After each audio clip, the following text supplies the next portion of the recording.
O abraço é muito grande.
Ano 2021.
Você tem um morador aí, o Ayrton mudou. Fechou. Bom, deixa eu ver se está faltando muita gente para a gente poder começar. Eu ia testar o microfone do Guitar Hero, que aí eu consigo andar na sala para não ficar sentada, mas não deu certo. Vou pensar outra estratégia. Que é ruim dar aula sentado. Para vocês também deve ser ruim, né? Ficar vendo o professor sentado o tempo inteiro.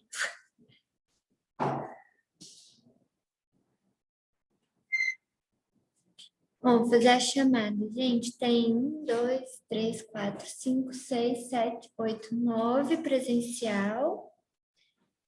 E o pessoal do online são 13. O pessoal tá me ouvindo bem, pessoal de casa? Boa noite, professora. Sim, tranquilo. Obrigada. Em 14. Vamos lá. Ana Luísa, Presente. obrigada. Bianca, Presente, professora. obrigada. Camila, Presente. Carla, Presente, professora. Tem que ligar a câmera? não precisa não. Cláudia, não. Débora, oi, Débora. Gabriel não entrou ainda. Germany, também não entrou. Gilberto, Presente, professor. Giovana. Giovana tá aqui. Jéssica Assis.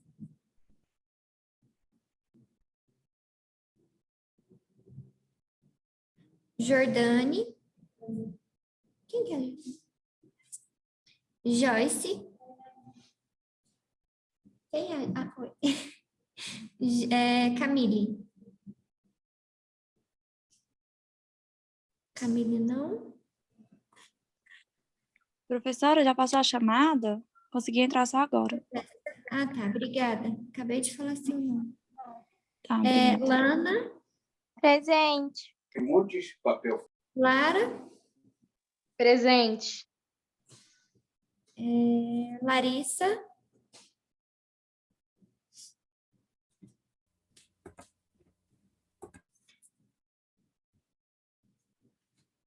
Boa noite. Boa noite. Quem falou comigo agora? Rafaela. Ah, Rafaela. Boa noite. Letícia Rodrigues. Presente. Obrigada. Ludmila. Presente. Luísa. Presente. Luísa Foi o Luísa, né? Passos. Luísa Passos. A Luísa Passos está aqui. Quem que é? É você. E a Luísa Giovana está online. É isso? Cadê a Luísa? Luísa Giovana está aí, meninas? Não, professora, acho que foi eu que confundi. Eu entendi se era falando Maria Luísa. Ah, tá bom. Obrigada. Você é a Luísa Passos, né, Luísa? Marcelo. Não. Marcos Guilherme. Presente. Obrigada. Maria Clara. Maria Eduarda. Maria Luísa. Presente. Obrigada. Nicole está aqui. Priscila. Oi. Rafael. Presente. Rafaela. Rafaela falou boa noite, né? Oi, Rafaela. Deu para escutar? Presente. Eu sim, obrigada. Sandy. Não. Stephanie. Presente. Vanderlei. Eu. E Vitória. Bom, então vamos lá. Oi. Camille. Entrou agora, Camille? Tá bom. Obrigada. Mais alguém entrou, gente, depois da chamada? Tem alguém aqui na sala que eu não falei o nome? Não? Camille, falei sim. Certinho. Ah, o Gabriel tá entrando agora. Oi, Gabriel. Oi, professora. Boa noite. Boa noite. Deixa eu já colocar aqui. Gente, hoje é a nossa última aula antes da prova, que vai ser semana que vem. Deixa eu abrir aqui para a gente começar.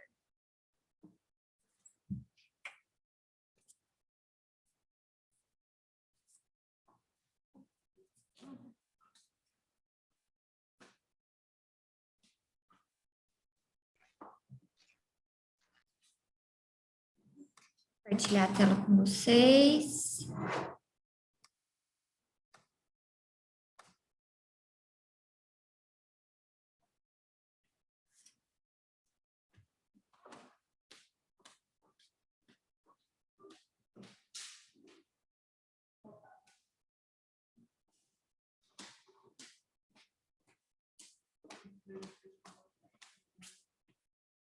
Gente, nossa prova vai ser na semana que vem. Eu acho que até falei com vocês do formato que vai ser essa prova, não falei? Que ela vai ser só uma tentativa. Vocês têm o horário da aula para fazer a prova, então é das 18 às 23h59 que vai ficar aberto para vocês fazerem a prova. E o conteúdo da nossa segunda prova é o conteúdo do ciclo 2, tá? Então vai cair a aula de desnutrição, a aula de doenças crônicas não transmissíveis, do Hiperdia Bolsa Família, e a nossa aula de hoje, que a gente vai falar de hipertensão, dislipidemias e síndrome metabólica na infância e na adolescência. A gente teve um feriado, né? Então, vão ser 3 grandes temas, porque a gente ficou sem uma aula em função do feriado. E aí, como que vai ficar a nossa pontuação? A prova vale 50 pontos. A gente tem um pós-aula na semana 11, que vocês já devem ter feito, e tem o pós-aula da aula de hoje, que vai valer 12 pontos. Então, a semana 11, o pós-aula vale 6, e o pós-aula de hoje vale 6 pontos. A lista de exercícios, que foi o pós-aula da semana passada, vale 19 pontos. E tem um estudo dirigido, que está na semana de hoje também, que vale 19 pontos. Esse estudo dirigido, gente, eu vou até explicar para vocês, são 5 perguntas que eu faço, e aí eu coloquei lá no aba de vocês o capítulo do livro, que eu tirei a aula de hoje e que vocês vão encontrar as respostas dessas perguntas. Tá? Então, vocês vão precisar ler o capítulo para poder responder, senão vocês vão olhar, vocês vão falar, nossa, que perguntas difíceis. Mas não é, no capítulo do livro está bem explicadinho. Então, quando vocês olharem na semana 14, que é na semana... É 14, né? É. Na semana 14, que é a aula de hoje, vocês vão encontrar o pós-aula e o estudo dirigido, tá? O pós-aula vai valer nota, vale 6, e o estudo dirigido vale 19. Isso, de marcar X, tá?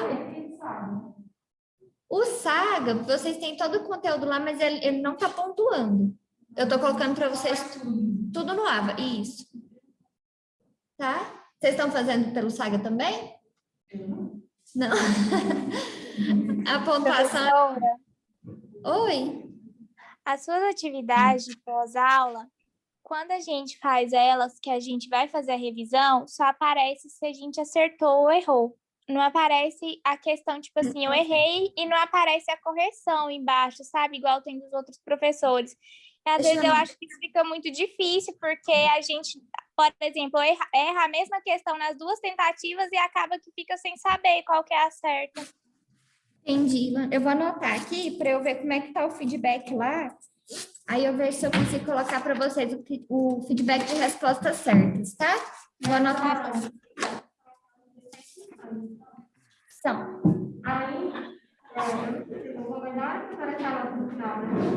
não tá aparecendo? Não. Vou olhar. Geralmente aparece. Pois é. da lista, então não tá, aparece a certa, você lembra? Não? Tá.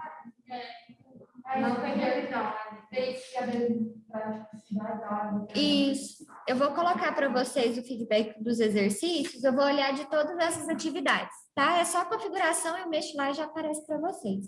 Porque aí vocês ficam sem norte para poder estudar, né? Sem saber o que é certo e o que é errado. Eu vou colocar lá para vocês, tá? Obrigada por avisarem. Ficou alguma dúvida em relação à pontuação, gente? Tá tranquilo? O prazo, até dia 16 de maio, tá? A prova vai ser no dia 12, que é no dia da aula, e aí o prazo das atividades vai encerrar no dia 16, que é num domingo. Aí eu vou começar a corrigir as atividades de vocês no dia 17, tá bom? Pessoal de casa, alguma dúvida? Não? Tranquilo. Beleza. Então, a nossa aula de hoje fecha o conteúdo da prova. A gente vai falar de hipertensão, dislipidemia e síndrome metabólica, infância e adolescência, tá? Específico e infância e adolescência. Deixa eu... Aí eu coloquei lá para vocês no mapa o capítulo do livro, que é o mesmo que está lá no conteúdo do Saga, para facilitar. A gente vai fazer a parte de diagnóstico e tratamento dietoterápico na hipertensão arterial. A gente vai diferenciar os tipos de dislipidemia e identificar síndrome metabólica e falar um pouco sobre alguns cuidados específicos da nutrição nessas doenças. Vocês vão ver que a gente vai falar um pouco mais de fisiopatologia, de alguma coisa mais voltada para a nutrição clínica nessa aula de hoje, tá? Mas essa é o que vem na ementa da nossa disciplina.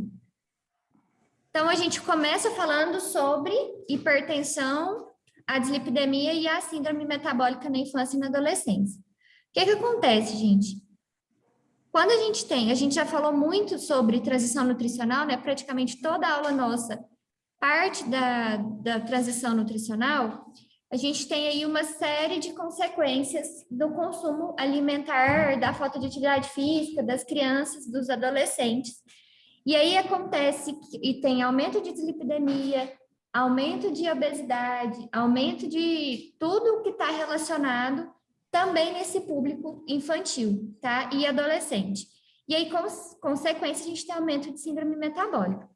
Quando a gente fala de dislipidemia, o que envolve, gente? Dislipidemia. A gente está falando de quê? Vocês já viram isso em alguma disciplina?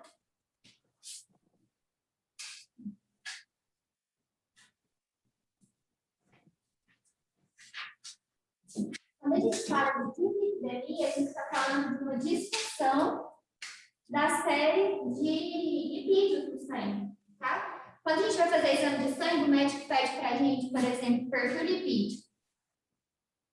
O que vem no perfil lipídico? A gente tem valores de colesterol total, não é? A gente tem valores de HDL, a gente tem valores de LDL, de glicerídeo. Qual que é o colesterol que a gente fala que é bom? Esse aqui é o que a gente fala que é o colesterol bom, o HDL, tá? E o LDL a gente fala que ele é o colesterol ruim. Então, quando a gente tem dislipidemia, a gente tem alguma alteração nesses valores de colesterol, LDL, HDL e glicerídeo. Quando a gente tem uma alteração nesses índices aqui de perfil lipídico, a gente está falando do aumento para o risco de quais doenças? Doenças cardiovasculares. Tá? Também hipertensão arterial sistêmica. Eu estou colocando em sigla de propósito, tá? Para vocês começarem a familiarizar com as siglas. Então, aqui a gente está falando de doenças cardiovasculares.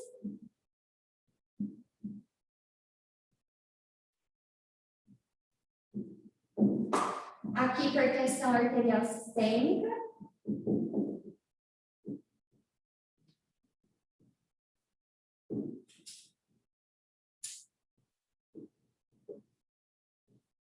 TGL é triglicerídeo.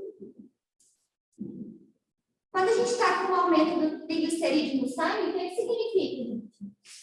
Em relação à alimentação? Quem tem triglicerídeo alto, provavelmente tem o quê em excesso? Consumo de quê? Em excesso. Vocês sabem? Triglicerídeo é um tipo de gordura, certo? Quando a pessoa faz o exame e vê que está com triglicerídeo alto, o que ela precisa fazer para diminuir? Diminuir o consumo de quê? Carboidrato. Então, quando a gente tem triglicerídeo alto, é o consumo excessivo de carboidrato. Principalmente carboidratos simples. Quando a pessoa está com o valor de LDL aumentado, o que ela está consumindo em excesso?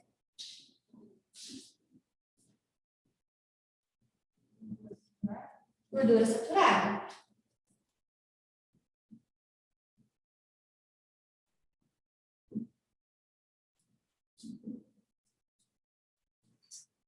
E o valor de HDL baixo está relacionado com baixo consumo de gorduras que a gente fala saudáveis, gorduras poliinsaturadas. Tá? Então, aqui a gente vai relacionar sempre com ômega 3, ômega 6. A gente fala que são as gorduras boas. Que as fontes disso aqui, na nossa alimentação é mais difícil, né? Às vezes a gente precisa suplementar. Então, esses daqui são os marcadores de perfil lipídico que a gente tem. Então, quando a gente fala de hipertensão, dislipidemia e síndrome metabólica, gente, está tudo relacionado. Não tem como eu falar de uma coisa separada da outra, tá? Principalmente a síndrome metabólica. E aí, o que acontece na infância que chama bastante atenção para a gente? Às vezes, a criança, o neném, já vem com esse fator pronto. A genética já diz, você tem diabetes tipo 1. Ou a genética diz, você tem resistência à insulina. Você tem predisposição à hipertensão. Você tem predisposição a ter colesterol alto. Tá? Então, além do estilo de vida, que a gente falou, sedentarismo, aí mais joga bola na rua sem brincadeira, vai jogar videogame, computador, come muito açúcar simples.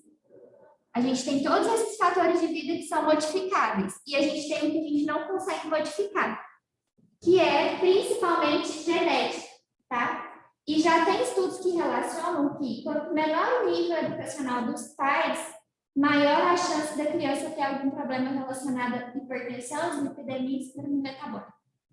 Tá? Está diretamente relacionado ao consumo alimentar. O IMC da mãe durante a amamentação, o peso da criança ao nascer, o desenvolvimento dessa criança na adolescência, tudo vai influenciar o risco de distúrbios metabólicos na infância e na adolescência. Tá? Então, a gente tem que olhar com bastante cuidado, porque, por exemplo, quem aqui tem pai que tem pressão alta? Ou mãe? Se a gente tem pai ou mãe, parentes de primeiro grau, que tem hipertensão, que tem diabetes, a gente já tem um fator de risco só por nascer filhos desses pais, tá? Não tem o que fazer. O que acontece? A gente precisa prevenir e tomar cuidado durante toda a vida, né? O que a gente conversou até na aula passada. Então, esses riscos que vêm da genética são fatores que a gente fala não modificáveis. O risco existe, tá? Agora, falando especificamente da hipertensão arterial infantil.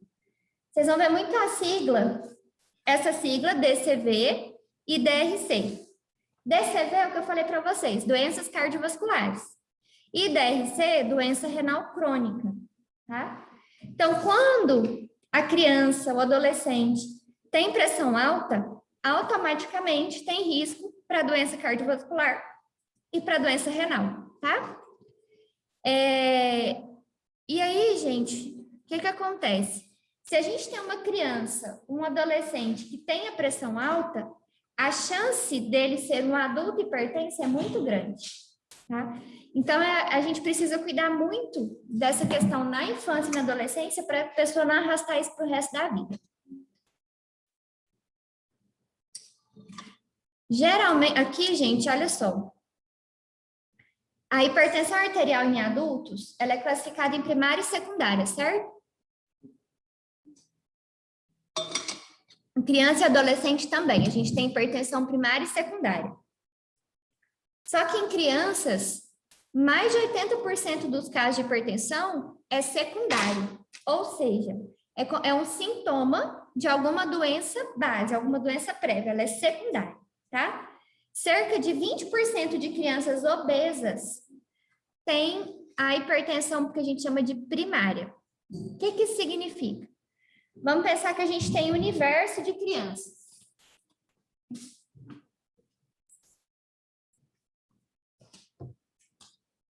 Vamos imaginar que a gente tem aqui mais ou menos 100 crianças numa sala.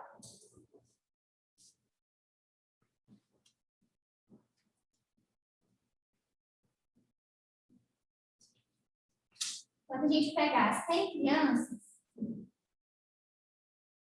nós vamos ter 100 crianças hipertensas, tá? Hipertensão arterial. Nós vamos ter 80 dessas, aproximadamente, com a hipertensão arterial, que a gente fala secundária. E 20% dessas crianças, hipertensão arterial primária. O que é a hipertensão arterial primária? Ela nasce hipertensa e a hipertensão é a doença principal. Tá? E na secundária, ela é secundária a uma outra doença. Dessas 20 crianças aqui que têm hipertensão primária, 20% delas, ou seja, 4 dessas crianças, são obesas. Tá? Então, eu tenho, no universo de crianças, a chance maior delas serem hipertensas por uma causa secundária. Mas nas causas primárias, a obesidade é um fator de risco muito sério, muito importante. Tá? Então, relaciona diretamente hipertensão e obesidade. E aí, a gente viu que quando é uma criança hipertensa, a probabilidade é que ela carregue essa hipertensão para a vida adulta também. Então, gente, qual que é a maior dificuldade nessas crianças? É fazer o diagnóstico da hipertensão. E, geralmente, essa hipertensão, ela não tem sintoma. A gente não tem sintoma clínico da doença. Então, ela fica escondida, sem a gente saber, por muito tempo. E essa criança fica sem tratamento por muito tempo, tá?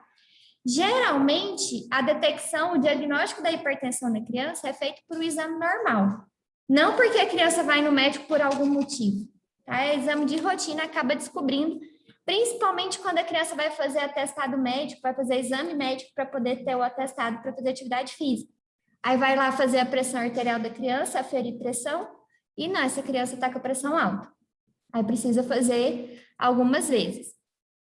Existe, gente, vocês já ouviram falar de síndrome do jaleco branco? Ou não? O que é a síndrome do jaleco branco? É quando vem alguém para aferir a pressão, enfermeiro, médico, e a pessoa fica tão nervosa, tão ansiosa com aquela pessoa vindo para medir a pressão, o medo do jaleco, que a pressão sobe, tá? Então, é um tipo de hipertensão, fala hipertensão do jaleco branco, que é quando a pessoa fica nervosa naquele ambiente hospitalar, naquela situação, e a pressão dela aumenta. Então, em crianças, isso é muito comum também. Precisam avançar ainda métodos diagnósticos para conseguir detectar melhor essa hipertensão em crianças, tá? Ainda é uma dificuldade. Tem uma idade, assim, que descobre isso ou é desde realmente quando nasce? Desde quando nasce, já consegue identificar a pressão. Tá? Até quando está na barriga da mãe, sempre faz também, vê batimento cardíaco, às vezes consegue detectar algum sinal genético dessa predisposição à hipertensão. Aí nasce um nenenzinho e começa a fazer o acompanhamento certinho, tá? Desde pequenininho. Quando a gente tem uma criança hipertensa, alguns sinais podem acontecer, tá, gente? Mas não é comum. Geralmente não tem sinal, que eu falei para vocês, não tem sintoma. Por isso que é difícil de diagnosticar. Então, geralmente, essa criança tem deficiência de crescimento. Lembra que a gente falou que quando essa criança faz parte do programa Bolsa Família, ou quando ela é atendida por uma unidade de saúde do próprio bairro, ela passa por um processo que a gente fala de CD, né, de acompanhamento do crescimento e desenvolvimento. Existem curvas para isso, na caderneta da criança, vocês já viram? A caderneta da criança, de alguma criança que vocês conheçam? Então, quando essa criança está abaixo da curva, significa que ela está com algum déficit de crescimento e desenvolvimento. E aí a gente precisa investigar o que está acontecendo. Pode ser pressão alta, tá? Dá até dó, uns bichinhos piquitiquinhos, pressão alta, tá? Mas acontece. Dor de cabeça, tontura, visão turva, convulsão, náusea, tudo isso pode vir da pressão alta também, tá? Tem que ficar atento. A pressão arterial, gente, ela vai variar ao longo da vida. A tendência é que essa pressão cresça, tá? Ela tem uma tendência a ser ascendente. Quando nasce, geralmente a pressão sistólica é de 70 milímetros de mercúrio. Quando a gente vai fazer a medida de pressão, não dá lá 120 por 80, é a sistólica e diastólica, certo? Então, quando eu falo aqui, a pressão geralmente é 70, é a sistólica, tá? Então, quando o nenenzinho, quando nasce, fica em torno de 70 milímetros de mercúrio, essa pressão sistólica. E aí, com o mês de idade, ela já sobe para 85. Então, desde recém-nascido, a gente consegue fazer essa aferição de pressão. Em prematuros, geralmente ela é menor, tá? E ela é relativa ao peso. Então, conforme essa criança ganha peso, a pressão dela também vai aumentando, tá? E o que acontece, gente? Quanto menor o peso ao nascer, se for uma criança prematura, essa criança tem uma chance maior de desenvolver a hipertensão enquanto criança, adolescente, levar para a vida, tá? Então, prematuro já tem um fator de risco de ter essa hipertensão.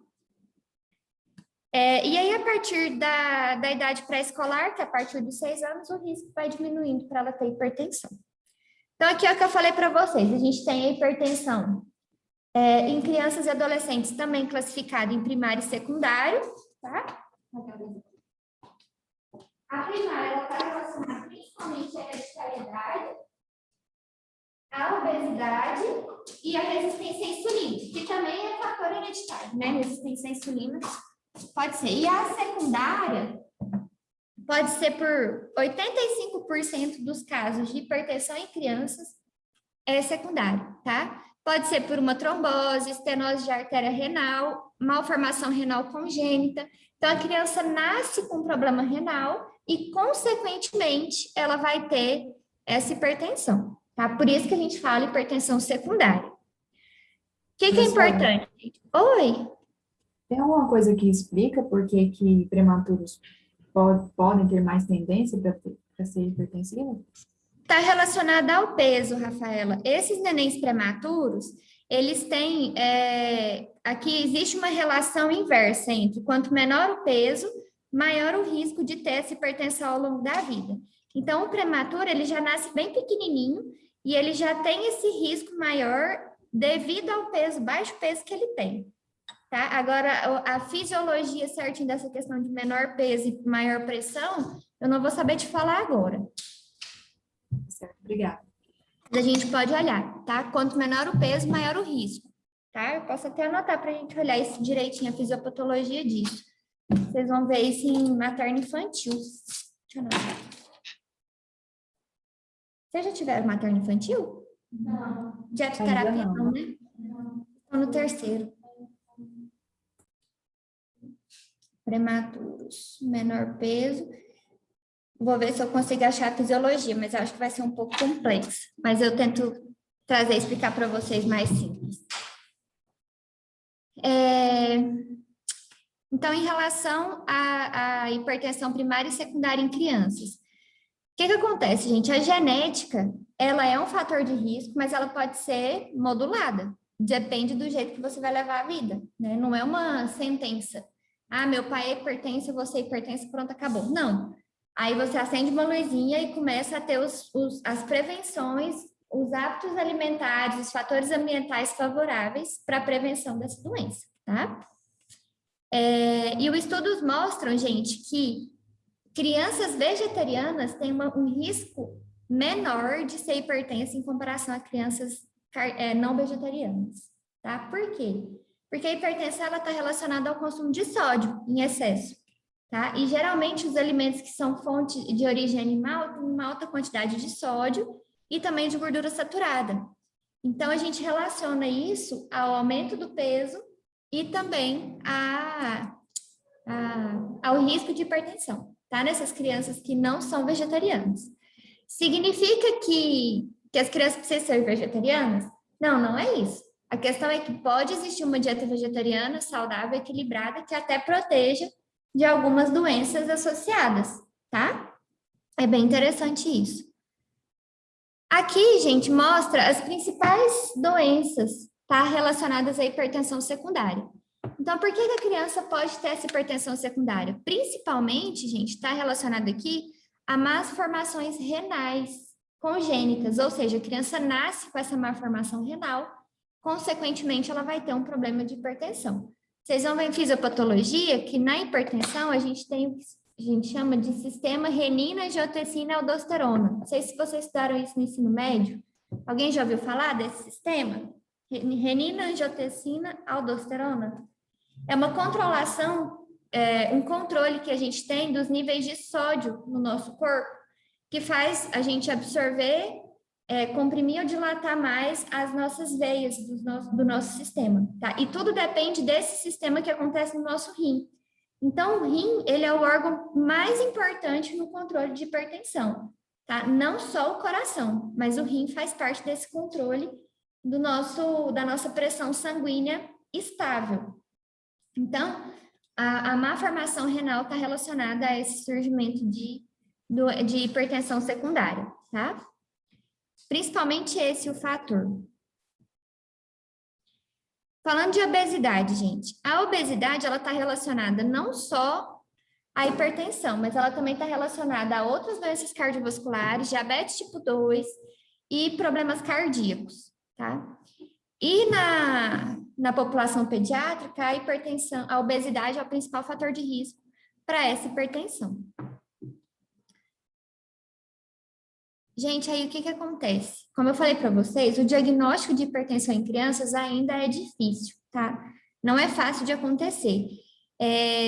Por quê? Porque as crianças, elas têm um crescimento e desenvolvimento muito rápido, e na maioria das vezes essa hipertensão, quando ela é primária, embora seja casos menos incidentes, ela é difícil porque não tem sinal clínico.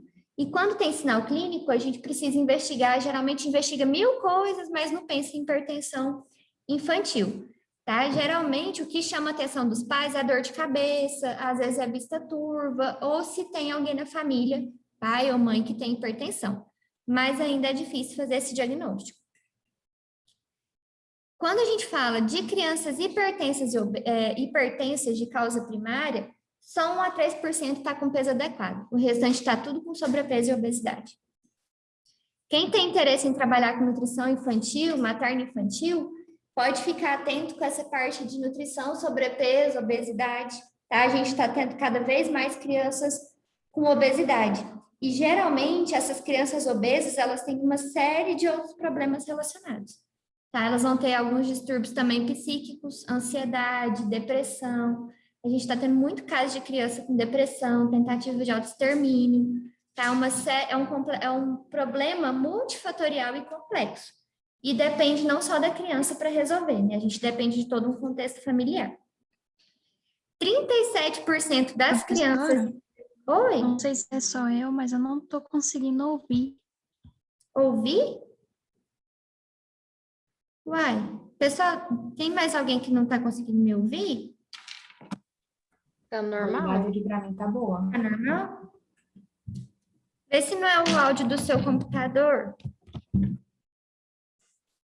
Qualquer coisa você me fala. Das crianças hipertensas, gente, 37% tem excesso de peso. E olha só, uma criança obesa, ela tem 3 vezes mais o risco de ter hipertensão do que uma criança com peso normal. E aí a gente carrega essa probabilidade aí de ter essa hipertensão na vida adulta. Quando a gente fala de hipertensão, gente, vocês sempre vão lembrar do ácido úrico. O ácido úrico, ele é responsável por qual doença no nosso corpo? O excesso de ácido úrico? Gota. Aquela doença que dá nas juntas, forma uns calos enormes, assim. Tá? O excesso de ácido úrico causa uma doença que a gente conhece como gota, tá? Mas o que acontece? O ácido úrico, ele tem uma relação direta com a hipertensão.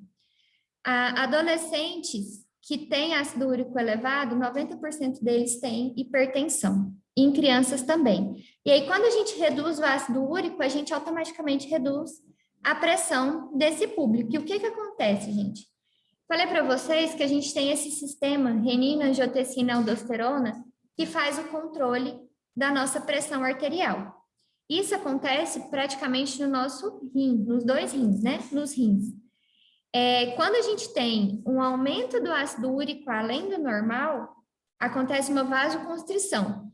Então, os vasos que ficam dentro, que passam por todo o sistema renal, eles se fecham, tá? Com isso, a gente diminui a liberação de óxido nítrico endotelial e ativa esse sistema que eu falei para vocês, renina e angiotensina. E isso vai causar um dano tanto epitelial quanto renal e o aumento da hipertensão. Então, esse daqui é um mecanismo fisiopatológico de como que o ácido úrico vai influenciar na pressão arterial.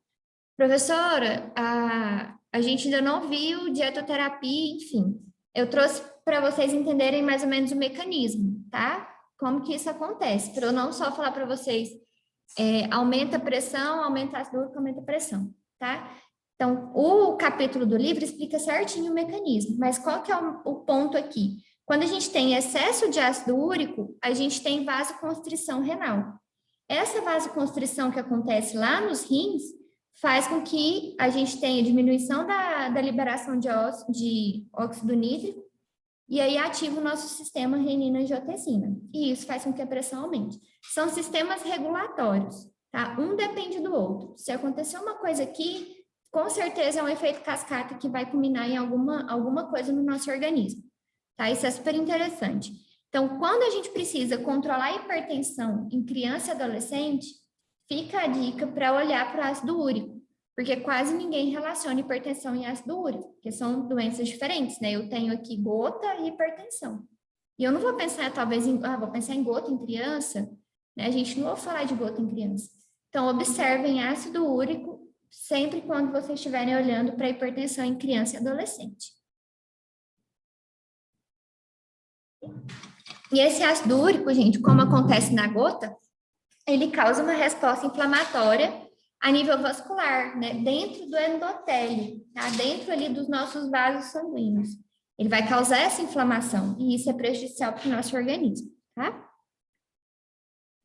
Uma outra relação que tem da hipertensão, que talvez a gente não relacione, é a frutose.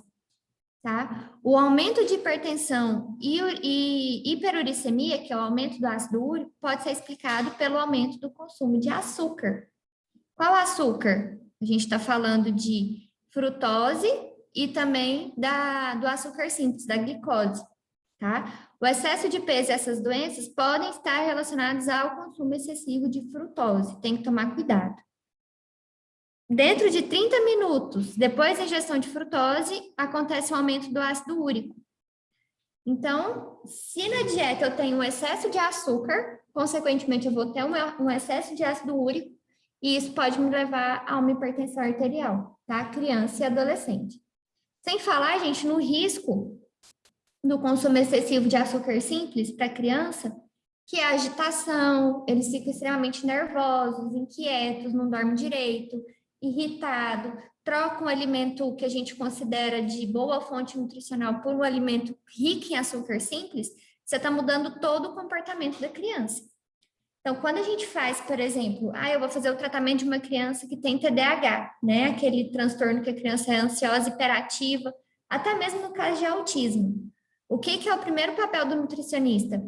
É equilibrar essa alimentação para o mais natural possível, entregando para ela a quantidade de fibras que ela precisa, porque geralmente criança não tem fibras na dieta, vitaminas e minerais e proteínas.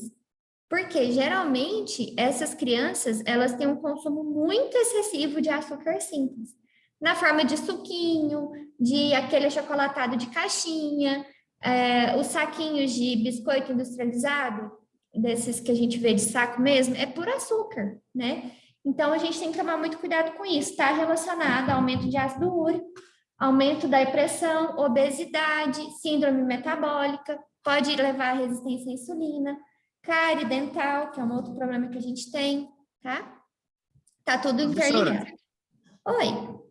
Como que a gente relaciona a frutose com o aumento do ácido úrico? Por que a frutose aumenta o ácido úrico? Isso. O que acontece? A frutose, eu até coloquei para vocês, essa é uma questão do estudo dirigido. Quando a gente vai fazer a absorção da frutose, a gente meio que liga alguns sistemas metabólicos que fazem com que o ácido úrico fique elevado. Tá? Até coloquei essa questão para vocês no estudo dirigido, tá explicando direitinho lá no capítulo do livro para vocês darem uma lida com bastante calma e tentarem entender o mecanismo. Mas o que acontece? Quando você ingere a frutose, durante o metabolismo que você faz para absorver esse açúcar, que é o açúcar que vem das frutas, a frutose, a gente começa a ativar um sistema que libera esse ácido úrico em maior quantidade. Esse ácido úrico em maior quantidade vai gerar a inflamação dessas células endoteliais, que são as células que a gente tem na parede dos vasos. E essa inflamação faz com que essa pressão aumente, tá? Esse ácido úrico alto, além dele aumentar a pressão, ele pode levar a uma lesão renal. Então, a gente tem hipertensão e lesão renal associada a isso. Significa que a criança não pode comer fruta? Não é isso, gente, de forma alguma. O que a gente está falando aqui é do excesso do consumo de frutose, tá? Tem que tomar muito cuidado. Então, vocês vão ver essa questão do mecanismo fisiopatológico direitinho. Não precisa decorar. É para vocês entenderem que tem uma relação entre o excesso de frutose, aumento de ácido úrico, aumento de pressão, lesão renal, lesão de células endoteliais. A gente causa uma inflamação no organismo inteiro, tá? A criança fica com o corpo inflamado, que é o que acontece no caso, por exemplo, da obesidade, tá? Então, tem que tomar bastante cuidado com isso. Além de tudo isso, pode causar sobrepeso e obesidade, que é um outro problema, tá? Tem que tomar muito cuidado, gente, principalmente com essas bebidas adoçadas. Criança tem o hábito de gostar de tudo que é muito doce, mas porque elas são ensinadas a consumir isso. Tá? A criança, se você não oferece para ele o alimento doce, toda essa questão até os 6 anos de idade, depois dos 6 anos ela não vai mais aceitar, ela não quer. Tá? Então, quem convive com alguma criança aqui que sabe até os 6 anos de idade, não ofereceu refrigerante, não ofereceu suco industrializado, não ofereceu nada dessas coisas ricas em muito açúcar, depois dos 6 anos ela não tem interesse, ela não vai gostar mais, não quer mais, tá? Então, é o que a gente fala. Quando o neném, a gente educa o paladar da criança. A gente educa ele a sentir o sabor do alimento. Vocês podem até ver essa questão de introdução alimentar agora, eles dão pedaços, né, para a criança pôr na boca, sentir a textura, sentir o sabor. É essa tentativa de apresentar o alimento para as crianças. E não só dar aquilo que é rico em açúcar, rico em gordura. Quem já viu criança com uma madeira de Coca-Cola? Eu já vi. A criança está chorando, não sei o que, enche uma madeira de refrigerante, entrega e fala, vai lá tomar esse refrigerante.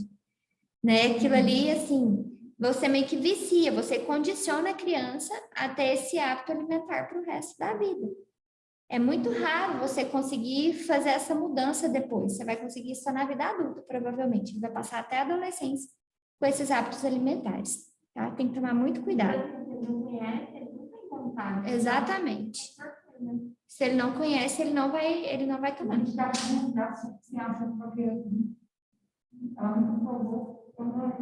Exato. E assim, existem vários estudos que mostram isso. Criança, gente, não é fácil alimentar criança. Eles fazem uma bagunça, eles batem a mão no prato, eles querem experimentar, têm curiosidade. Cada fase tem a sua peculiaridade.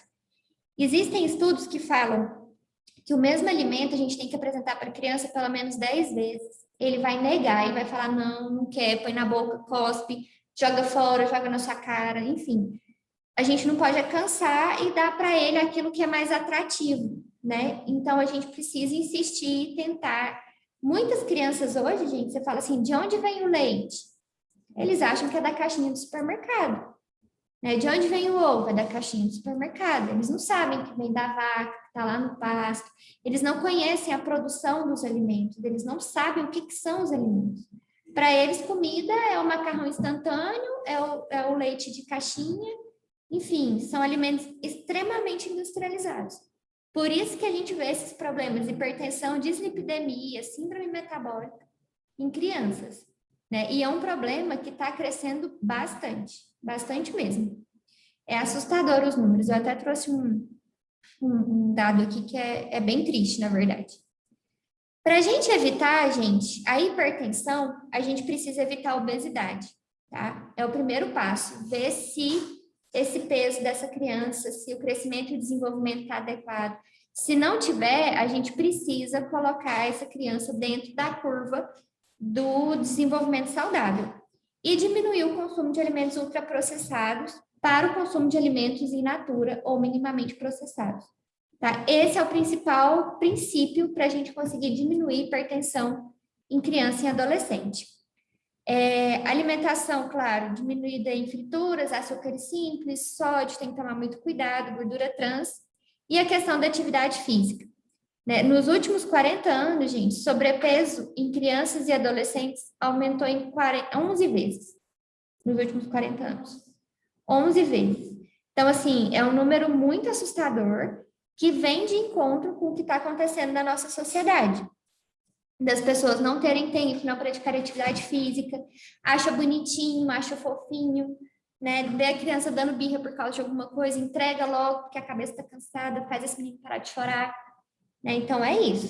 Eu convivi com uma criança esses tempos atrás de 7 anos, que a vida dela é comer nhojo, não sabe nem o que está falando, eu quero nhojo, e só come isso, é só macarrão instantâneo. Macarrão instantâneo, achocolatado, salgadinho de pacote, bala e chiclete. A criança extremamente agitada, irritada, né? Então, tem tudo a ver com o consumo excessivo de açúcar. Se a gente faz isso com a gente fica assim. Né? Um alto consumo de açúcar, cafeína, faz isso. Né? Vamos lembrar que cafeína é superestimulante. E o açúcar em excesso também. Então, a gente tem que tomar muito cuidado. Esse daqui é um quadro que mostra a quantidade de nutrientes que a gente precisa oferecer para as crianças. Existe essa recomendação da dieta, como é que chama dieta para criança e adolescente? Essa dieta 10 que a gente chama aqui, ó, tá? Ela é proposta pela Sociedade Brasileira de Pediatria do nosso país e recomenda que a gente siga essa dieta 10, que é uma dieta de padrão americano, mas que pela Sociedade Brasileira de Pediatria ela está validada, indicada. Então, aqui vem a idade das crianças, de 8 a 10, de 11 a 13, de 14 a 18, tá? E os nutrientes. Então, a gente tem gorduras, proteínas, colesterol, fibra, cálcio, magnésio, sódio e potássio. O que é muito importante, gente, quando a gente está falando de criança e adolescente? Cuidado com a gordura saturada, tá? A gordura saturada, ela tem um papel fundamental no desenvolvimento de hipertensão, dislipidemias, a resistência à insulina, doenças cardiovasculares. E criança e adolescente, essa dieta, esse é o padrão que a gente segue para esse público, tá? A Sociedade Brasileira de Pediatria tem as publicações no site deles, é bem legal, eu deixei para vocês até um link lá no AVA, de uma última publicação que eles fizeram. Esse daqui é de 2017, mas é o que está valendo até hoje. Então, essa dieta, que a gente chama de dieta 10, ela tem sido preconizada há muito tempo para adultos, tá? E aí ela foi agora validada nos últimos anos para usar em crianças e adolescentes. O princípio básico dela é o que eu falei para vocês. Diminuir açúcar, diminuir gordura saturada. Tem que tomar muito cuidado com a oferta de proteínas, fibra para essas crianças que elas não consomem, tá? Crianças e adolescentes. Diminuir o consumo de alimentos industrializados. Agora, falando de dislipidemia, gente. O que é dislipidemia? Mostrei para vocês, né? Quando a gente está falando de dislipidemia, as dislipidemias, elas vão envolver aqueles marcadores de perfil lipídico que eu mostrei ali no quadro. Eu vou escrever aqui no chat para o pessoal, porque aquela hora eu escrevi no quadro. Perfil lipídico. Então, a gente precisa olhar colesterol total, triglicerídeos, LDL colesterol, HDL colesterol, tá? Pelo menos esses a gente precisa olhar. E aí, quando a gente tem os níveis desregulados desses marcadores lipídicos, a gente tem o que a gente chama de dislipidemia. Essa dislipidemia, gente, ela é super importante olhar, por quê? Porque está relacionada com risco de doenças cardiovasculares, tá? Que são as DCVs que eu falei para vocês. Uma dislipidemia muito conhecida é a aterosclerose. O que é aterosclerose, gente? É quando a gente tem um acúmulo de placas de lipídio, de gordura, principalmente de LDL, na corrente sanguínea. Então, a gente tem uma corrente sanguínea, por exemplo, você tem um vaso, uma veia, né? Você tem uma veia aqui que está passando sangue.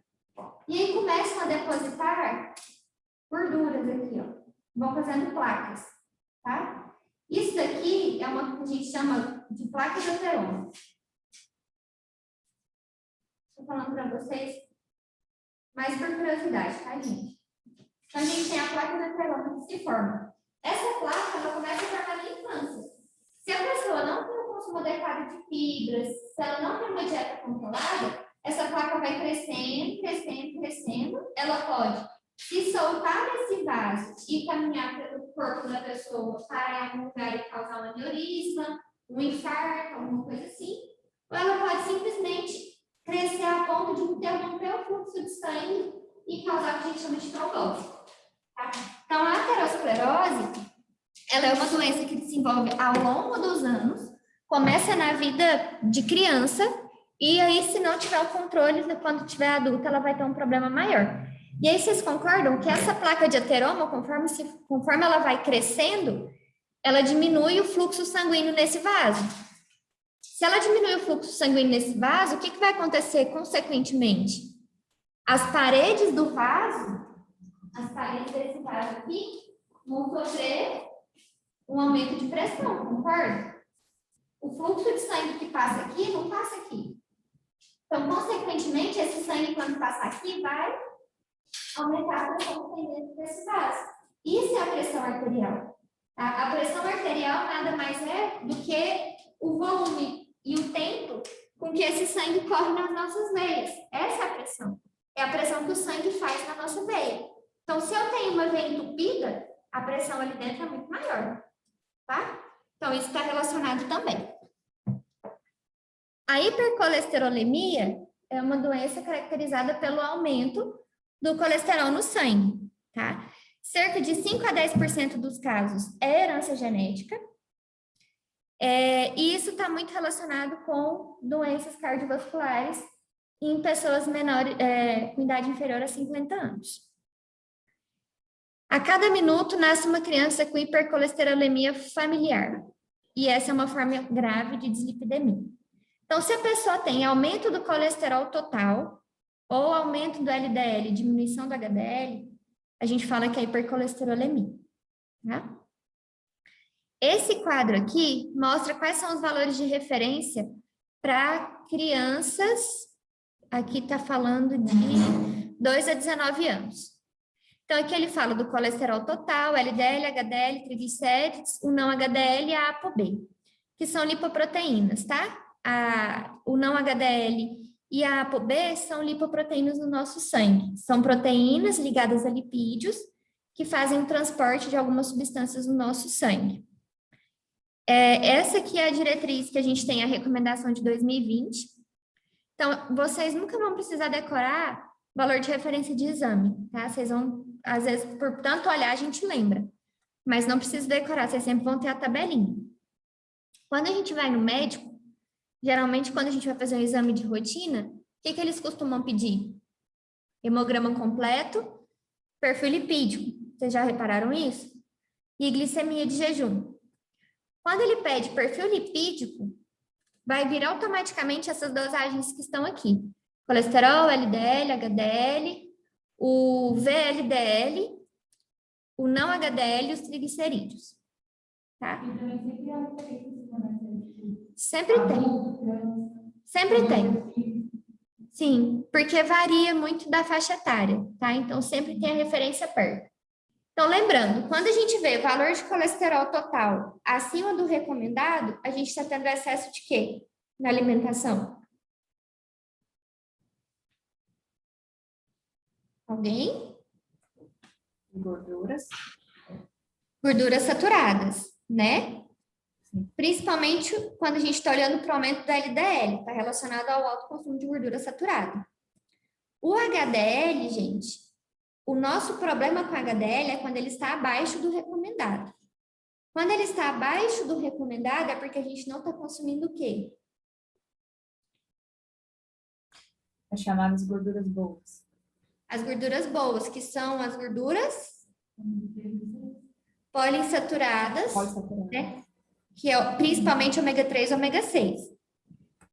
Quando a gente está falando do triglicerídeo em excesso, o que tem em excesso na alimentação? Carboidrato simples, tá? Quando a gente consome muito carboidrato, a gente começa a acumular gordura, não é?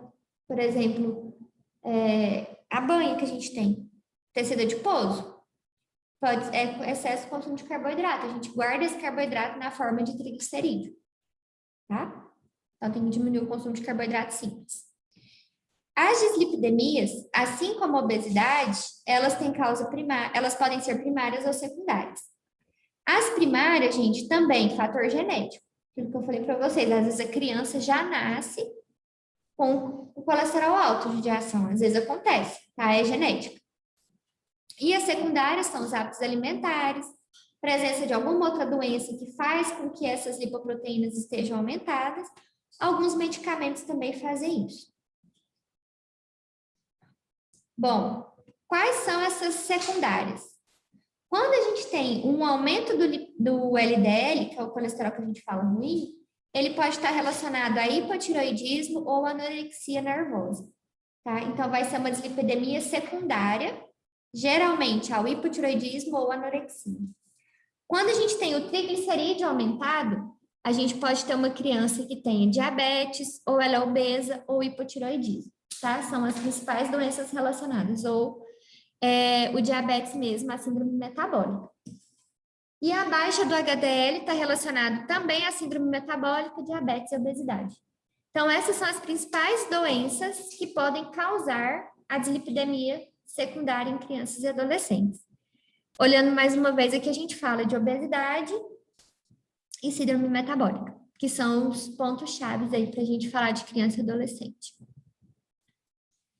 O que a gente faz com criança com dislipidemia, gente? Primeira coisa, atividade física. Ela tem que mudar o estilo de vida. Mudar o estilo de vida significa melhorar o hábito alimentar para alimentação mais natural e praticar atividade física, tá? Estudos já demonstraram aumento da atividade física está relacionado com diminuição de gordura, IMC, aumenta o HDL, diminui o nível de colesterol total, triglicerídeo, LDL, diminui a resistência à insulina e diminui a pressão arterial. Então, a atividade física, gente, não tem como estar longe da alimentação saudável. Faz parte da modificação do estilo de vida. Tá? Tem que estar, não tem como. Está cada dia mais provado isso. Até li uma frase um dia que fala, né? Se os benefícios da atividade física coubessem num remédio, ia ser o remédio mais caro do mundo. Por quê? Porque a gente praticamente não tem contraindicação de atividade física. A pessoa só precisa encontrar a atividade física adequada para ela, para algum problema que ela tenha. Por exemplo, quem tem problema na coluna não pode fazer qualquer coisa, problema no joelho, enfim. Então, precisa, primeira coisa, consultar um médico, pegar um atestado e aí fazer uma atividade física.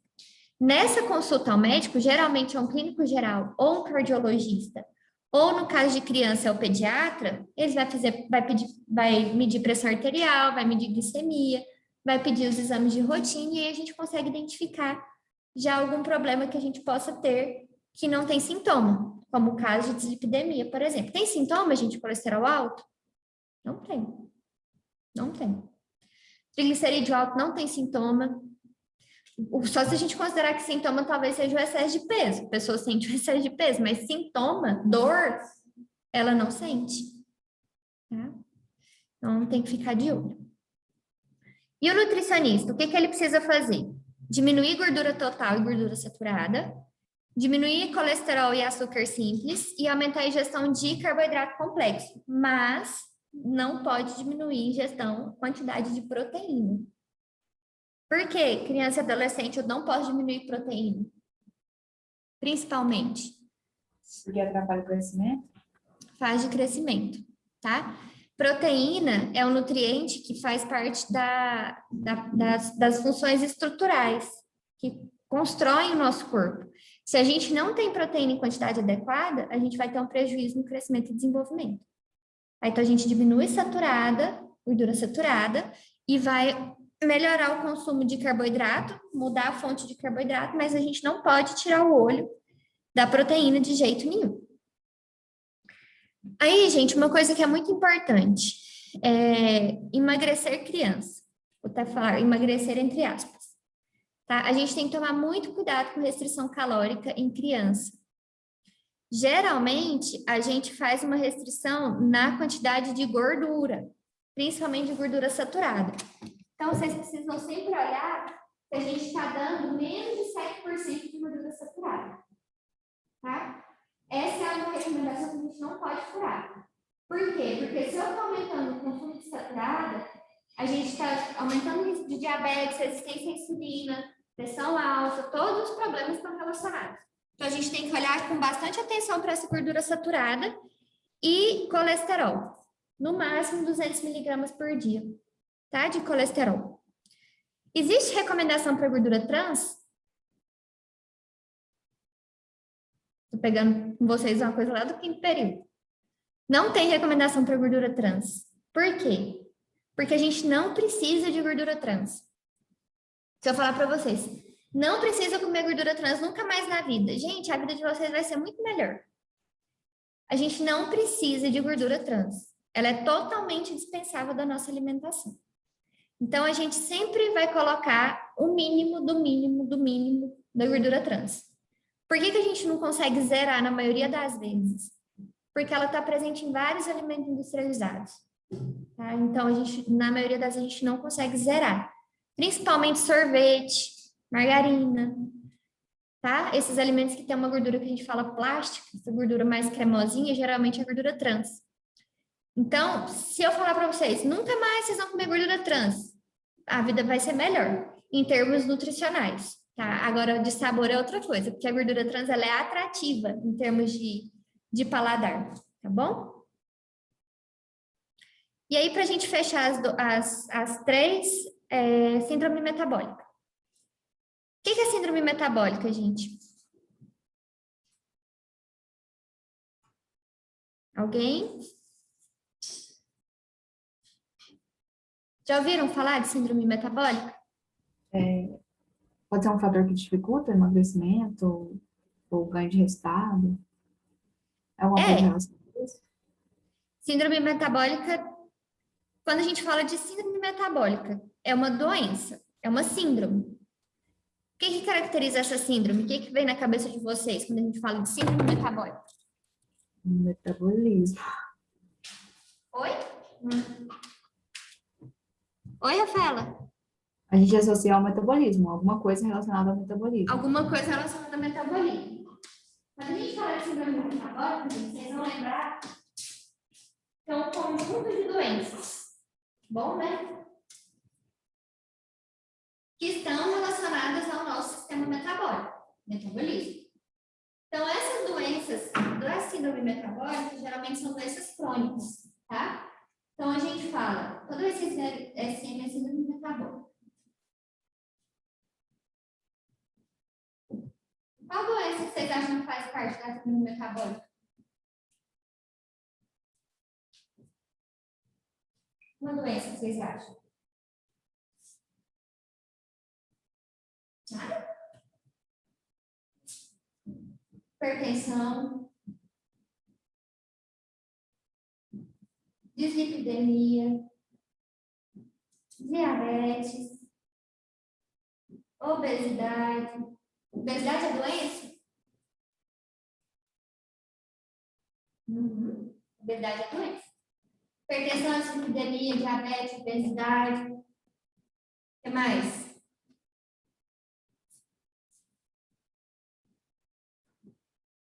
Doenças cardiovasculares.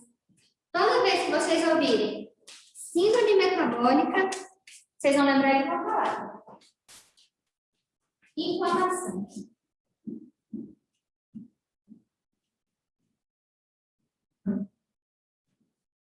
O indivíduo, gente, que tem síndrome metabólica, ele é um indivíduo inflamado. O que é um indivíduo inflamado? O sistema dele, todo o organismo, o corpo inteiro dele, está no estado de inflamação. O nosso organismo, vocês já estudaram bioquímica? Não? Vocês já tiveram bioquímica? Vocês já ouviram falar de citocinas? Não? Nosso organismo, gente, quando vocês forem ver bioquímica ou imunologia, enfim, o nosso organismo é um organismo químico vivo, gigante. Toda vez que a gente fala de sistêmico, vamos supor, eu falo para vocês, a pessoa que tem síndrome metabólica, ela tem uma inflamação sistêmica. Ou seja, é uma inflamação que se estende por todo o sistema da pessoa.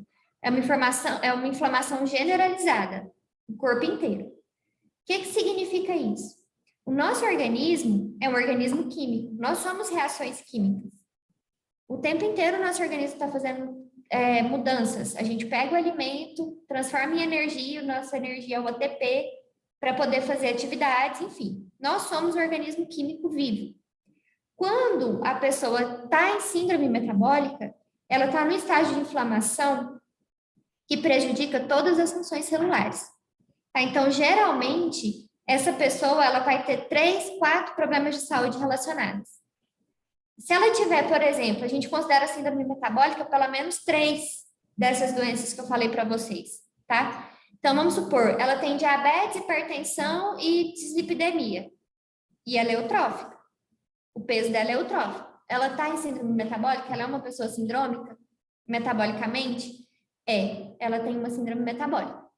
Tá? Então, é esse mais ou menos o conceito de modo geral para vocês entenderem. E para vocês saberem a noção da gravidade do quadro que a gente tem em criança e adolescente, a gente tem crianças e adolescentes em síndrome metabólica. E é um problema muito sério, tá? Então, essas crianças, gente, elas podem apresentar um ou mais fator de risco cardiovascular, ou elas podem ter dislipidemia, resistência à insulina, diabetes tipo 2, hiperuricemia. O que é hiperuricemia? Ácido úrico alto, tá? Hipertensão. Então, quando a gente tem comorbidades associadas, ou seja, doenças associadas, a gente aumenta o risco quando essa criança tem obesidade, tá? O que vai acontecer com essa criança? Ela vai ter aumento de... Quando a gente fala transaminases, a gente está falando de fígado, tá? Então, a gente tem o fígado. Vocês já viram um exame que chama AST, ALT? Ou TGA ou TGP? Vocês já fizeram isso? É para saber se o fígado está funcionando bem. Antigamente chamava TGA ou TGP, hoje em dia é ST-ALT, tá? São provas para saber se o fígado está ok. Quando essa criança tem obesidade associada a algum problema, ela pode ter alteração da ST-ALT. Ela pode começar a ter alteração hepática. Quando a gente está falando de fígado, principal doença que vem na cabeça da gente de fígado são doenças alcoólicas, né? Cirrose, algumas hepatites também, mas existem as doenças, como no caso de algumas hepatites, que elas são não alcoólicas. E o fígado, a gente sabe que é um órgão que regenera, né? Até certo ponto. Chega uma hora que ele não regenera mais. Então, uma série de doenças que as pessoas têm lá para os 50, 60 anos está relacionado a tudo que aconteceu na criança. Vai caminhando, gente, não tem como, tá? Isso é super importante. Além de déficit de atenção, distúrbio de sono, as doenças que eu falei para vocês que estão relacionadas à saúde mental, tá tudo relacionado aqui. A síndrome metabólica, então, é o que eu falei para vocês, é uma associação de fatores fisiológicos, metabólicos, que vão aumentar aí o risco de aterosclerose, diabetes, a mortalidade por todas as causas, principalmente doenças crônicas não transmissíveis, tá? Quando a gente fala de criança, a gente tem que lembrar o que está relacionado: obesidade, hiperglicemia, dislipidemia, hipertensão e resistência à insulina.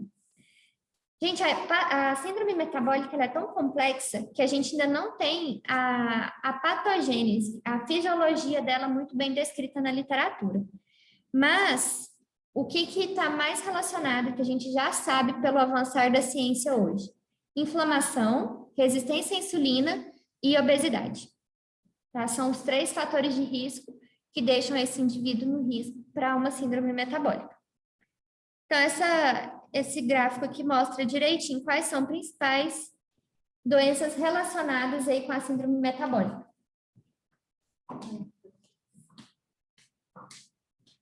E aí, vocês já viram? Vocês sabem que, por exemplo, quando a gente faz circunferência abdominal, a medida da circunferência abdominal está relacionada ao risco de doenças cardiovasculares, certo? Já viram isso?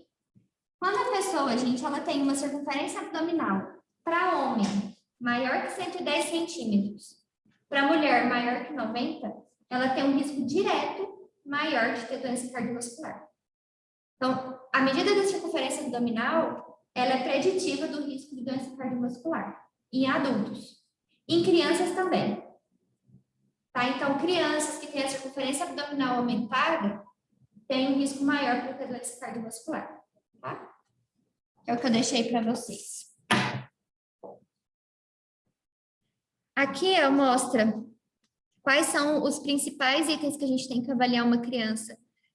Eu coloquei que está aqui de 6 até 16 anos, é também um documento da Sociedade Brasileira de Pediatria, de 2020. Então, ela olha a cintura abdominal, triglicerídeos, HDL, pressão e glicemia. E essa outra tabela é um adendo da proposta para olhar também o índice Roma, que é um índice de risco também para doenças cardiovasculares, mas não é o nutricionista que calcula, que no caso é um cardiologista ou pediatra, tá? E o ultrassom do fígado para ver se a gente tem ou não tem esteatose. Esteatose é gordura no fígado, tá, gente? Mas... E aí, o que o nutricionista tem que fazer com essa criança em síndrome metabólica? Se essa criança tem obesidade abdominal, gente, a gente precisa tentar alcançar um IMC para ela menor que 25. Vocês já viram as classificações do IMC? Já? Tá, quando a gente está falando do IMC menor que 25 quilos por metro quadrado, para vocês, por exemplo, se eu tenho uma criança de 1,60 m, aí vocês sabem calcular o IMC de 25 para ela, certo?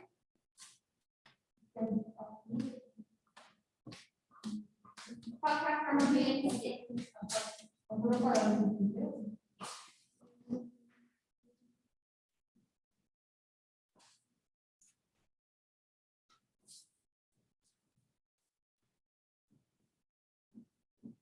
É peso dividido pela altura ao quadrado.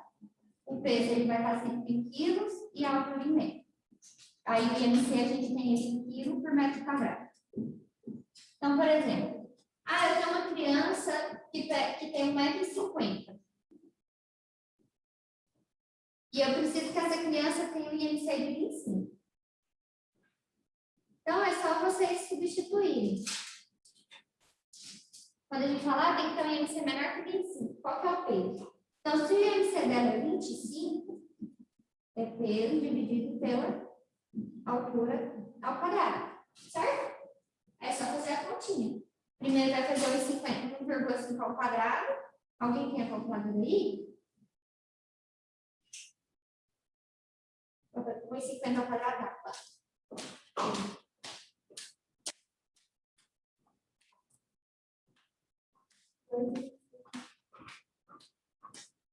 Dois e 25.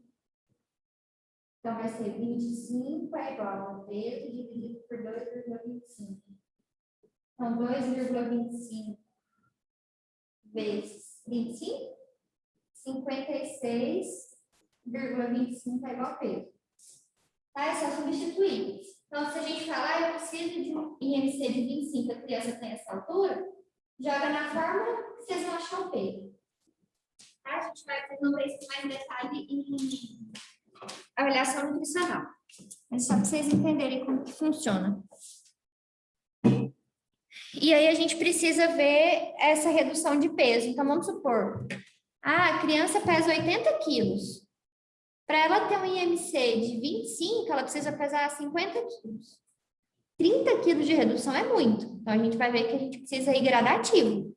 Tá? Parte para uma redução de 7 a 10% do peso dessa criança. Senão, a gente pode trazer prejuízo para ela. Cognitivo, de desenvolvimento na puberdade, principalmente, tá? O sedentarismo, gente, a gente precisa pelo menos 30 minutos de atividade física por 5 dias na semana. A atividade física é uma estratégia nutricional?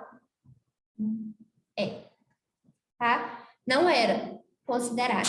Mas hoje em dia, com o aumento de doenças crônicas não transmissíveis, obesidade, sobrepeso, síndrome metabólica na população adulta, principalmente, a atividade física, ela passa a ser uma estratégia nutricional. Muito importante.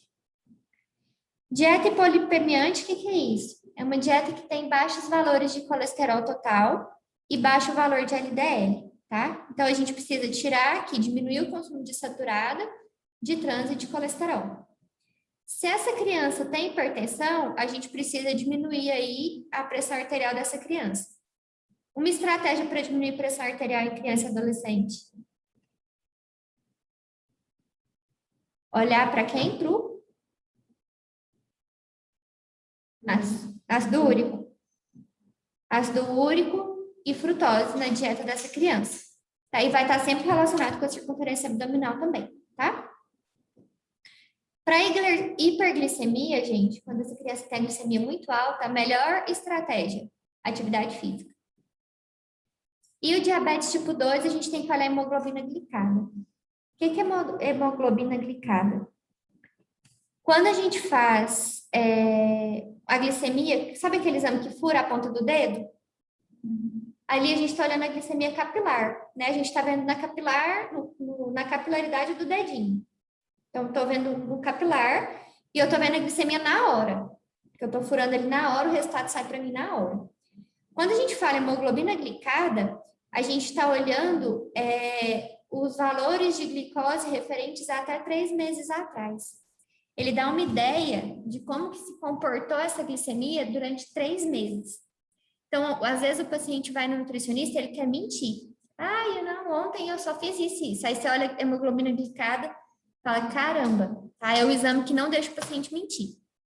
Então, a gente precisa sempre olhar essa hemoglobina glicada para paciente diabético tipo 2. Acho que era isso.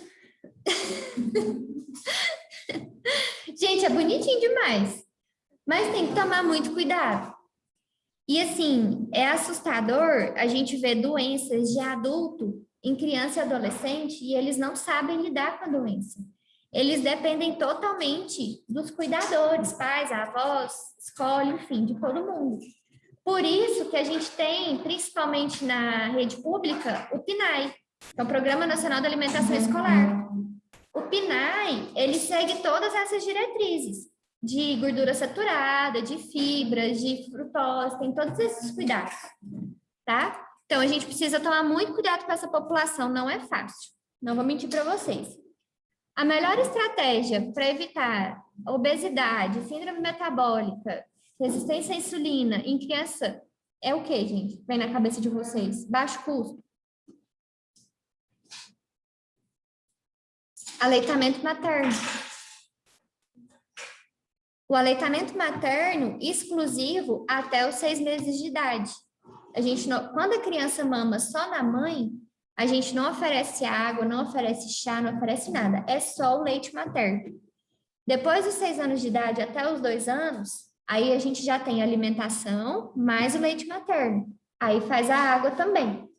Mas a principal estratégia do nosso governo, que também já é comprovado em estudo científico, é o aleitamento materno, exclusivo até os 6 meses e complementar até os 2 anos de idade, certo? Quando a gente não tem o aleitamento materno, a gente precisa ter os substitutos lá da forma mais adequada possível. Por quê? A gente está criando hábitos alimentares para toda a vida dessa criança. E a doença que ela adquire na infância, gente, pensem que é uma dívida. O que ela adquire na infância, ela vai ter que pagar essa dívida uma hora. Ou ela vai compensar com mudança de estilo de vida, ou ela vai pagar tendo uma doença mais para frente. E são doenças que a gente sabe, obesidade é difícil a cura, hipertensão não tem cura, a hipertensão primária, né? A secundária vai ter cura se a causa primária for resolvida, mas a secundária não tem cura. E dislipidemia também exige uma mudança de estilo de vida dessa pessoa, senão não muda, tá? Então, são uma série de problemas que não são fáceis de resolver e a gente precisa ajudar essa população, principalmente com educação nutricional. Então, quando a gente senta, conversa e explica, você consegue ter mudança de estilo de vida muito melhor do que quando você só impõe. Ó, criança, você não pode mais, por exemplo, comer salgadinho de pacote. É uma coisa. Agora, se você pega a criança e explica, principalmente para a mãe, aí a gente consegue ter um outro resultado. Então, a educação nutricional é uma das maiores aliadas do nutricionista com o público materno-infantil, tá? Principalmente adolescentes também. E aí, adolescente, gente, chama a atenção de vocês para outra coisa. Transtorno alimentar. Adolescente e transtorno alimentar, eles andam muito juntos. E é muito difícil de diagnosticar. Eu acho que a gente vai ter uma aula sobre transtornos alimentares, que é super interessante. Deixa eu ver, acho que a gente tem. Transtorno alimentar na adolescência é prevalente, é subdiagnosticado, e o nutricionista fica com... Às vezes você recebe o paciente e não sabe o que fazer, tá? Eu estava até conversando com... Foi o primeiro período na semana passada. Vocês viram uma blogueira que postou que fez jejum, acho que por 7 dias? Tem uma nutricionista, ela é pós-doutora, ela é francesa, mas ela mora aqui no Brasil, mora em São Paulo, e eu gosto muito da abordagem dela, ela é bem consciente, ela chama Sophie Deran.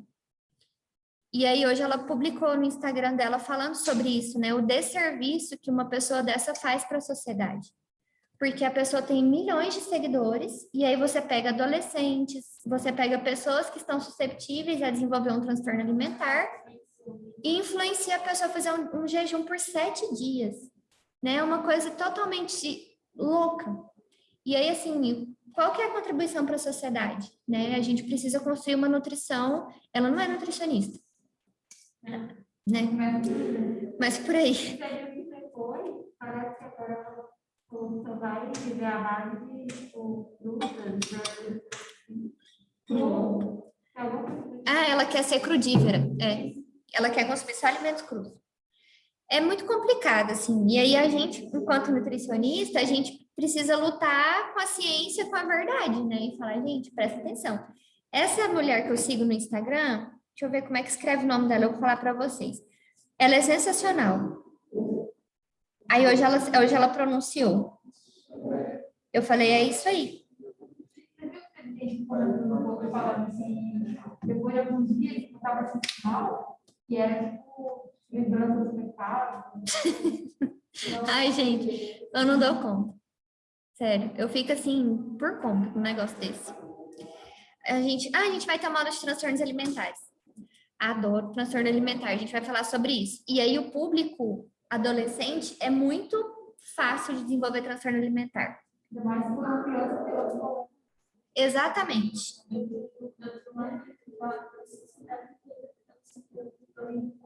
Até hoje, ela está na nutrição, hoje, para aprender mais do conhecimento de relação a Sim, e é difícil porque muitas vezes a gente não tem profissionais que estudam isso, porque não é a mesma coisa, gente, de tratar. A gente vai falar disso na aula, assim, é muito sofrido, sabe? Tem psiquiatra, psicólogo, nutricionista, vários outros problemas. Exatamente, é muito triste. E aí a gente vê essas postagens, essas publicações sem responsabilidade, você fala, que desserviço, né? Que a pessoa faz. Essa nutricionista que eu falei para vocês, ela é dona de um perfil que chama Manifesto Obesidade, que ela fala muito de nutrição com consciência, que é, por exemplo, o paciente chegou no seu consultório e aí o nutricionista, muitas vezes, ele tem a mania de falar assim, ah, deixa eu calcular seu IMC. Ah, não, seu IMC tá 28, você precisa emagrecer, não sei o quê. Sem saber, sem olhar exame bioquímico, sem olhar histórico familiar, sem olhar histórico de doença, sem olhar nada, você vai impõe o peso para a pessoa de acordo com uma faixa de IMC. Então, assim, a gente precisa ter um pouco mais de consciência e olhar a pessoa por inteiro, né? E não só aquele peso, aquele IMC específico. É bem legal, assim, é uma tendência da nutrição que eu acredito bastante. Ai, acho que era isso. Alguma dúvida, gente? Isso, Rafaela, é a Sophie mesmo. A Rafaela colocou aqui, Sophie Deran. Ela escreveu um livro que chama O Peso das Dietas. E aí ela fala essa questão de ciclo, né? De você não pode comer tal coisa, é só tal coisa que você quer comer, você fica triste, e aí você nunca sai disso. É um ciclo totalmente destrutivo, e a pessoa não se aceita, ela não gosta do corpo, ela não tem uma relação com a alimentação, ela, enfim, é um sofrimento horrível. Eu acho que vocês vão gostar, ela é bem, bem legal. E aí ela se pronunciou sobre isso, eu até falei isso para vocês, aqui, ó. Ela colocou 7 dias sem comer porque a opção é tão polêmica. Ela fez uma reportagem na revista e colocou aqui. Ela falou, a blogueira conseguiu o que ela queria, apareceu. Enfim, gente, sem dúvidas, falei demais. Então, era isso. A Cláudia tá aqui? Não? Germane entrou? Aqui. Vou só fazer a chamada de quem não estava, tá, gente? Porque quem estava eu vi que ainda não saiu, então vou só ver quem não estava.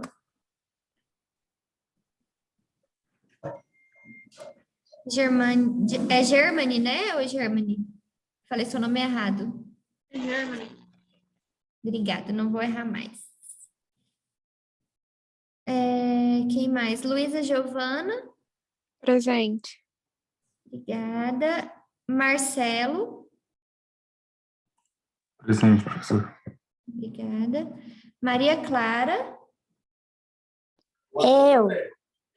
Beleza. Sandy. Acho que a Sandy não entrou. Gente, então era isso. Aí lá na semana 14, vocês vão ver que tem 2 atividades. O pós-aula, que vale 6, e as questões, que valem 19 pontos.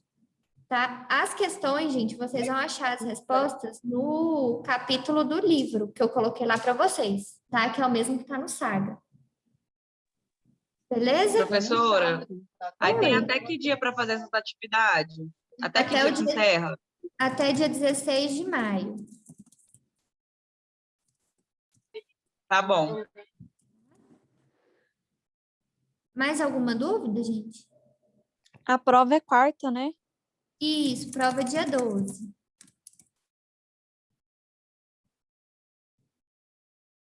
Aí a prova é das 18 às 23h59. Beleza? Então tá bom, gente. Obrigada. Tchau pro pessoal de casa. Meninas, Tchau, obrigada. Tchau, professora. Boa noite. Com Deus. Boa noite, boa Obrigada. prova.